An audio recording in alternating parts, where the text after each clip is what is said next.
नमस्कार मित्रांनो, मी विवराज हवालदार आपणा सर्वांचे स्वागत करतो आपल्या कृषी आरोग्य व्यवसाय यूट्यूब चॅनलवरती, तसेच आपल्या फेसबुक पेज आणि इंस्टाग्राम पेजवरती कृषी आरोग्य व्यवसाय याच नावाने आहे. तर मित्रांनो, आज आपण मानवी आरोग्य आयुर्वेदिक पद्धतीने या व्हिडिओ सिरीज मधील 5वा व्हिडिओ घेऊन आलेलो आहोत आणि आजचा आपला विषय आहे हाडांच्या समस्या, संधिवात, कंबरदुखी, गुडघेदुखी, पाठदुखी, जे काही हाडांशी रिलेटेड, सांध्यांशी रिलेटेड प्रॉब्लेम असतील याविषयीची माहिती आज आपण बघणार आहोत. मागील व्हिडिओमध्ये आपण आम्लपित्त, मूळव्याध, मुतखडा, रोगप्रतिकार शक्ती वाढवणे, जसं की म्हणजे कोणत्याही आजारातून फास्टरित्या रिकवर होण्यासाठी काय करता येईल, आजारी पडू नये म्हणून काय उपाययोजना करायची, तर याविषयीचे व्हिडिओ आपण ऑलरेडी बनवलेले आहेत. तुम्ही जर ते व्हिडिओ पाहिले नसतील तर आपल्या चॅनलला व्हिजिट करून तुम्ही ते व्हिडिओज पाहू शकता. यूट्यूबवर हा व्हिडिओ पाहत असाल तर त्याची लिंक डिस्क्रिप्शन बॉक्समध्ये टाकलेले आहेत, तुम्हाला त्या ठिकाणी ते व्हिडिओ भेटून जातील. चला तर आजच्या आपल्या विषयाकडे वळूयात की सांध्यांचा जो प्रॉब्लेम आहे, हाडांशी रिलेटेड ज्या समस्या आहेत त्या कशामुळे येतात. वयोमानानुसार, त्याचबरोबर चुकीच्या जीवनशैलीमुळे आणि पोषण तत्वाच्या कमतरतेमुळे काय होतं की हाडं कमजोर होतात आणि त्याच्यामुळे सांध्यांचा प्रॉब्लेम येतो, सांधेदुखी वाढते. आणि याच्यामध्ये अनेकांना अशा पद्धतीने त्रास होतो की चालताना काहींना त्रास होतो, काही जणांना गुडघे फोल्ड करायचे म्हणलं तर वाकवता येत नाहीत, किंवा काही लोकांना सकाळी उठल्यानंतर सांधे पकडल्यासारखं होतं, म्हणजे जड वाटतात, कंबर दुखते, पाठ दुखते, मणक्याचा त्रास जाणवतो. आणि याकडे जर आपण दुर्लक्ष केलं तर त्याचं उठून पुढे मोठ्या प्रॉब्लेममध्ये रूपांतर होतं, जसं की संधिवात असेल, ओस्टिओपोरोसिस असेल आणि मोठ्या शस्त्रक्रिया, म्हणजे याच्यामध्ये अगदी गुडघे बदलायची वेळ येते, नी रिप्लेसमेंट म्हणतो ज्याला, किंवा मणक्याच्या शस्त्रक्रिया कराव्या लागतात. तर असे प्रकार उद्या उठून होऊ नयेत, त्यामुळे थोडीशी प्रिकॉशन घेणं गरजेचं आहे. तर मित्रांनो, हा व्हिडिओ तुम्ही शेवटपर्यंत बघा, त्याचा तुम्हाला खूप चांगल्या पद्धतीने फायदा होईल. आज आपण म्हणजे याच्यावरती घाबरून पण जायची गरज नाहीये. काही घरगुती उपाय आणि आयुर्वेदिक उपचार जर केले तर या प्रॉब्लेम मधून आपल्याला सुटका होणार. आता आपण बघूयात की सांधेदुखी आणि हाडांच्या ज्या समस्या आहेत त्याची काय कारणे आहेत. तर त्यामध्ये सगळ्यात महत्त्वाचं कारण म्हणजे ऑस्टिओपोरोसिस, म्हणजे हाडांची घनता कमी होणे. शरीरातील कॅल्शियमचे प्रमाण जसं वय वाढेल तसं कमी होत जाते आणि कॅल्शियमचे प्रमाण कमी झाले की आपले हाडे ठिसूळ होतात. आता हे तुम्ही स्क्रीनवर बघू शकता की वयोगटानुसार कॅल्शियमची मात्रा ही वेगवेगळी लागते. आता हा जो प्रॉब्लेम येतो त्याच्यामध्ये काय की 20 ते 50 वयोगटातील जे स्त्री पुरुष आहेत यांच्यामध्ये दररोज 1000 मिलीग्रॅम कॅल्शियमची आवश्यकता असते, आणि त्यानंतर 50 वयोगट ते 70 वयोगट यामध्ये स्त्रियांमध्ये 1200 मिलीग्रॅम कॅल्शियमची आवश्यकता असते. परंतु सध्या आपण जे आहार घेतोय त्यामधून ही दररोजची कॅल्शियमची जी गरज आहे ती भरून निघते का? जर निघत नाहीये तर त्यामुळे आपल्याला ऑस्टिओपोरोसिसचा प्रॉब्लेम येऊ शकतो. आणि सध्या जे आपण आहार घेतोय, खातोय, सगळं केमिकलयुक्त, भेसळयुक्त आहे, त्यातून तेवढ्या प्रकारचे कॅल्शियमची मात्रा आपल्या शरीरामध्ये जात नाही, हे निश्चित आहे. त्यानंतर दुसरं कारण आहे संधिवात. आता संधिवात म्हणजे काय, तर याच्यामध्ये सांध्यांमध्ये वेदना, सूज आणि जळजळ होते, म्हणजे सांध्यांमधली जे गादी असते ती झिजते आणि त्याच्यामुळं हाडांवर हाडे घासली गेली की मग आपल्याला वेदना होतात. तर याच्यामध्ये पण 2 प्रकार आहेत. एक आहे ऑस्टिओ आर्थरायटिस आणि दुसरं आहे रुमेटॉइड आर्थरायटिस. तर ऑस्टिओ आर्थरायटिस, आता ही नाव उच्चारायला खूप अवघड वाटतात, परंतु तुम्ही समजून घ्या. हा जो पहिला प्रकार आहे ऑस्टिओ आर्थरायटिस, यामध्ये काय होते की आता समजा ही स्क्रीनवरती तुम्ही बघताय की गुडघ्याचं चित्र दाखवलेलं आहे, जी गादी असते. आता हे समजा की आपला एक जॉईंट आहे आणि ह्याच्यामध्ये गादी असते, तर ह्या गादीची झीज होते आणि झीज झाली की मग हे एकमेकावर घासले गेले असे फोल्ड करताना किंवा त्याची हालचाल होताना की मग आपल्याला असं हे वेदना होतात, जळजळ होते, खूप दुखतं, त्रास होतो.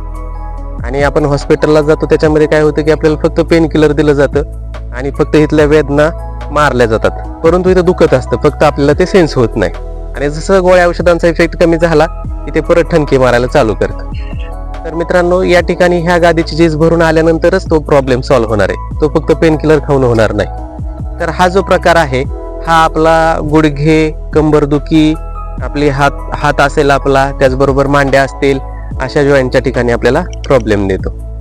आणि दुसरा जो प्रकार आहे रुमेटॉइड आर्थरायटिस, यामध्ये काय होतं की आपली शरीराची जी रोगप्रतिकार शक्ती तीच आपल्या विरुद्ध काम करते, म्हणजे ऑटो इम्यून डिसीज हा असा प्रकार आहे की आपली रोगप्रतिकार शक्ती चुकून आपल्या सांध्यांवरती हल्ला करते आणि त्याच्यामुळे आपल्या सांध्यांमध्ये सूज निर्माण होते, वेदना होते, जळजळ होते आणि आपल्याला त्रास होतो.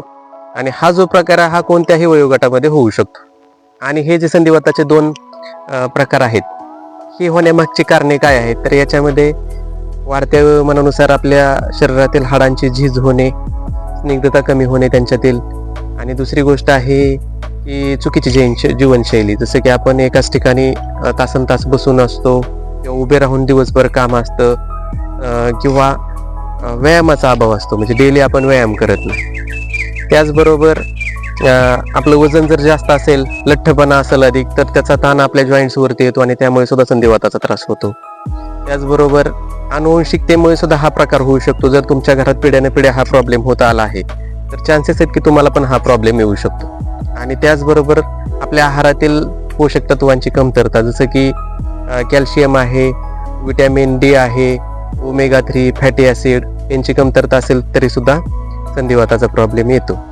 आणि जुनी दुखापत असेल की तुम्हाला अगोदर सांध्यांवरती जोरात मार लागलेला आहे किंवा तुम्ही पडलेले आहात, ॲक्सिडेंट झालेला आहे आणि त्या ठिकाणी तुम्हाला सांध्यांना जबरदस्त मार लागलेला आहे किंवा त्यात काहीतरी इंजुरी झालेली आहे, तर अशा केसेसमध्ये सुद्धा चान्सेस आहेत की तुम्हाला भविष्यात उठून जाऊन संधिवाताचा प्रॉब्लेम येऊ शकतो. ओके, तर ही काही संधिवाताची कारणे आहेत.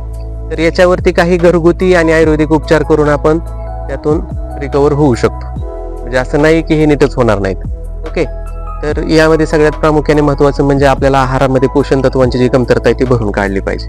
मग त्याच्यामध्ये समजा आता कॅल्शियमचं प्रमाण जर कमी पडतंय आपल्याला, तर कॅल्शियम वाढण्यासाठी काय की आपण नॅचरल सोर्स कॅल्शियमचं म्हणजे दूध, गाईचं दूध, त्याच्यामध्ये दूध, ताक, दही, त्याचबरोबर फळांमध्ये केळी असेल, त्याचबरोबर लसूण, अद्रक, हळद, हे जे काही गोष्टी येत्या, तर त्यासुद्धा आपल्या सांध्यांमध्ये जे काही वेदना होते, जळजळ होते, ते कमी करून वेदना मारायला काम करतात. जवस असेल, तीळ असेल, अक्रोड असेल, बदाम असेल, त्याचबरोबर मोड आलेले कडधान्य असतील, तर या सगळ्यांच्या मदतीने सुद्धा आपण सांध्यांची जी काही आपली झीज होते ती भरून काढण्यासाठी मदत होणार आहे. आणि त्याचबरोबर नियमित जर आपण व्यायाम केला तर आपल्या सांध्यांचं आरोग्य सुधारण्यासाठी मदत होते. आपण योगासने सुद्धा करू शकतो, जसं की वज्रासन, भुजंगासन आणि ताडासन. ही अशा प्रकारची योगासने जरी केली तरी सुद्धा त्याच्यामध्ये खूप चांगला फायदा होतो. आता हे झालं घरगुती उपचार, त्याचबरोबर नैसर्गिक उपचार आणि व्यायामाच्या सहाय्याने.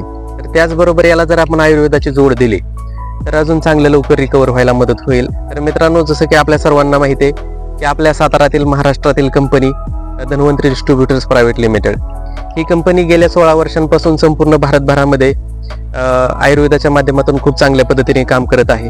आणि या कंपनीचे काही आयुर्वेदिक प्रोडक्ट्स आहेत ज्याच्या सहाय्याने आपण संधिवात असेल, सांध्यांचे प्रॉब्लेम असेल, गुडघेदुखी, मानदुखी, पाठदुखी, जे काही सांध्यांचे हाडांचे रिलेटेड प्रॉब्लेम असतील त्याच्यावरती पूर्णतः मात करू शकतो. तर आता ते प्रोडक्ट काय आहेत आणि ते कशा पद्धतीने वापरायचे याच्याविषयी माहिती घेऊयात. मग ते सर्वात प्रथम हे आर्थोरिच ऑइल म्हणून आहे. हे सांध्यांना चोळायसाठीचं तेल आहे. म्हणजे जसं की पाठदुखी, कंबरदुखी, मानदुखी किंवा गुडघे दुखत असतील, अजून काय लचका भरला असेल, कुठं स्नायूंची काय जकडण झाली असेल, तर त्या केसमध्ये त्याच्यावरती जर चोळण ह्याने हलकीशी मालिश जर केली तर अगदी 15-20 मिनिटांमध्ये, अर्ध्या तासामध्ये आपल्याला त्या ठिकाणच्या वेदना गायब होतात. तर अशा पद्धतीचं हे तेल आहे. खूप साऱ्या वनस्पती तेलांचं कॉम्बिनेशन आहे हे, त्यामुळे खूप छान रिझल्ट येतात ह्याचे. आणि आयुर्वेदिक काही कुठलं साईड इफेक्ट नाहीत, फक्त हात व्यवस्थित स्वच्छ धुवून घ्यायचे आहेत हे तेल लावल्यानंतर. त्यानंतर आता जसं की मगाशी आपण चर्चा केली की कॅल्शियम, जी आपली कॅल्शियमची डिफिशियन्सी पडते आणि ही जर अन्नातून भरून निघत नसेल तर त्या ठिकाणी हे धन्वंतरीचं कॅलरीज D2 मॅक्स म्हणून प्रोडक्ट आहे. तर याच्यामध्ये calcium, vitamin D, vitamin K227, folic acid, trace elements, त्याचबरोबर झिंक, मॅग्नेशियम, क्रोमियम, अशा अनेक साऱ्या घटकांचं हे कॉम्बिनेशन आहे. आणि खूप छान रिझल्ट ह्याचे सुद्धा येतात, कारण एवढ्या सगळ्या घटकांची आपल्या शरीराला आवश्यकता आहे आणि ते ह्याच्यातून पूर्ण होते. तर हे सकाळी किंवा संध्याकाळी एक गोळी तुम्ही घेऊ शकता जेवण केल्यानंतर, आणि याच्यातून आपल्या कॅल्शियमची किंवा जे काही आपल्या हाडांशी रिलेटेड प्रॉब्लेम असतील त्याच्यातून सुटका होण्यासाठी खूप चांगल्या पद्धतीने फायदा होतो याचा. त्यानंतर हे आपलं ऑर्थोरिच जॉईंट केअर ज्यूस आहे. हे पण आपलं हर्बल सप्लिमेंट आहे जॉईंट पेनसाठीचं. तर याच्या वापराने ऑस्टिओआर्थरायटिस, गुडघ्याचे प्रॉब्लेम असतील, लो बॅक पेन असेल, बॅकएक असेल, सायटिया असेल, अशा अनेक साऱ्या केसेसमध्ये हे उपयुक्त आहे. संधिवाताचे जे प्रॉब्लेम आहेत, जसे की osteo arthritis and rheumatic arthritis याच्यामध्ये सुद्धा ह्याचा खूप चांगल्या पद्धतीने फायदा होतो. आपले जे कार्टिलेज आहे, जी झीज झालेली आहे, ते कार्टिलेज रिडेव्हलप होण्यासाठी हे जर आपल्या इमोरिज सोबत घेतलं तर जे काही कार्टिलेजची झीज झाली, आपल्या फाटलेलं आहे, तुटलेलं आहे किंवा काय त्याचं ज्या ठिकाणी झीज झालेली आहे, तर त्या ठिकाणी ते रिडेव्हलप होण्याचं ह्याच्या मदतीने काम होणार आहे. आणि याचं प्रमाण जर बघितलं तर हा आर्थोरेज ज्यूस जो आहे त्याच्यातलं 30 मिली ज्यूस आणि 30 मिली कोवट पाणी असं दोन्ही एकत्रित करून सकाळी जेवायच्या अर्धा तास अगोदर उपाशी पोटी घ्यायचं आहे. आणि त्यासोबत लगेच इमोरिच मधील 2 कॅप्सूल सकाळी आणि 2 कॅप्सूल संध्याकाळी जेवणापूर्वी सेम याच पद्धतीने घ्यायचं आहे. ज्यूस फक्त एक टाइम सकाळी घेतला तरी चालेल किंवा 2 टाइम तुम्ही 15-15 मिली ज्यूस जरी घेतला सकाळी आणि संध्याकाळी तरीही चालेल, काय प्रॉब्लेम. छान प्रोडक्ट आहेत, कुठलेही साईड इफेक्ट नाहीत आणि याच्यामध्ये अगदी आठवड्या त्या 10 दिवसामध्ये खूप चांगल्या पद्धतीने आपल्याला वेदना एकदम कमी होऊन त्याच्यामध्ये चांगले रिझल्ट भेटतील. आता अगदी चिकनगुनियाच्या सारख्या डिसिजेसमध्ये सुद्धा काय होतं की दवाखान्यातून आल्यानंतर सुद्धा अगदी सुरुवातीचा 1 महिन्याबरोबर खूप जॉईंट प्रॉब्लेम देतात, म्हणजे दुखतात. तर त्या केसमध्ये सुद्धा अगदी 4 ते 5 दिवसामध्ये तुमचं जे काय वेदना होतात त्या पूर्णतः थांबून जाणार आहेत. एवढा चांगल्या पद्धतीने ह्या प्रोडक्टचा तुम्हाला रिझल्ट भेटणार आहे. त्या व्यतिरिक्त ह्याचा पित्ताच्या केसमध्ये सुद्धा खूप चांगल्या पद्धतीने फायदा होतो. जर कोणाला पित्ताची आदत असेल तर त्या आर्थोरेज जॉईंट केअरच्या ज्यूसमध्ये पित्ताचा सुद्धा प्रॉब्लेम सॉल्व्ह होते. आता तुम्ही म्हणाल की ह्याच्यामध्ये घटक काय आहेत, तर घटक हे तुम्ही स्क्रीनवर बघू शकता.